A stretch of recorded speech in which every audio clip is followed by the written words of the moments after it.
યુગ શક્તિ ગાયત્રી, ફેબ્રુઆરી 2000.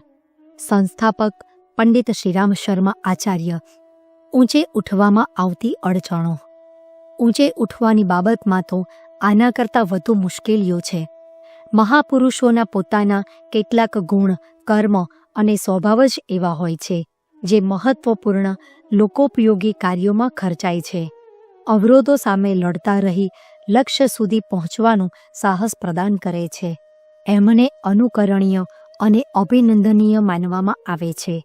એમની ઉપલબ્ધિઓ, પ્રશંસા અને પ્રતિષ્ઠા જોઈને અનેકોનું મન લલચાય છે. પરંતુ મહાનતાના રાજમાર્ગ પર આગળ વધતા રહી ચાલવાનું ક્યાં શક્ય બને છે? વિચારતા અને મનને મનાવતા જ જિંદગી વીતી જાય છે. લાગે છે કોઈ દુર્ભાગ્ય પાછળ પડ્યું છે અને એ અમારી કલ્પના, ઈચ્છા અને યોજનાને કાર્યાન્વિત થવા દેતું નથી. પરંતુ એવું કશું જ નથી.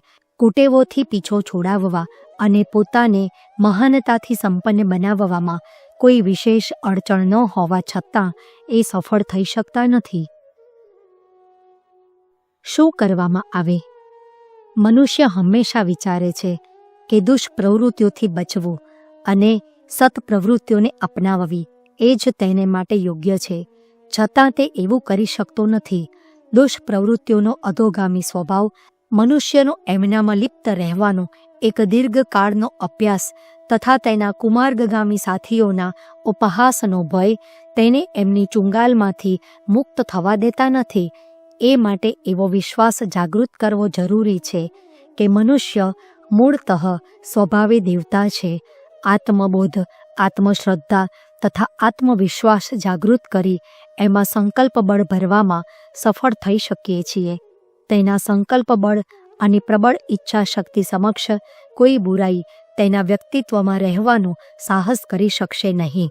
જીવન પ્રત્યેનો વિધેયાત્મક દ્રષ્ટિકોણ તેના જીવનનો ખોવાયેલો ઉલ્લાસ ફરીથી પાછો લાવશે.